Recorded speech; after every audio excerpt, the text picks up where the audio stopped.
Hello everyone, summer రాగానే సంవత్సరానికి సరిపడా వడియాలనైతే పెట్టుకుంటున్నాము. రకరకాల వడియాలైతే పెట్టేసుకుంటాం అనమాట. ఈ రోజు అయితే బియ్యం పిండి వడియాలైతే పెట్టుకుంటున్నాం.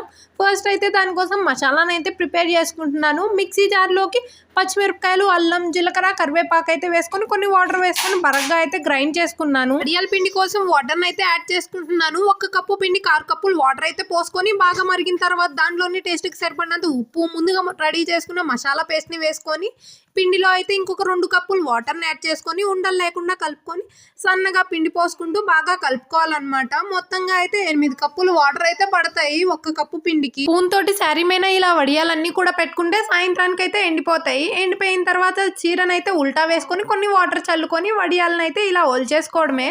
ఒలుచుకున్న తర్వాత మళ్ళీ కొంచెం ఎండ పెట్టుకోవాలన్నమాట, ఎందుకంటే వాటర్ పోసి తీస్తాం కదా. సో బియ్యం పిండి వడియాలు అయితే రెడీ అయిపోయాయి. క్లియర్గా రెసిపీ కావాలంటే ప్రొఫైల్ కింద ట్యాగ్ చేస్తా, చెక్ చేయండి.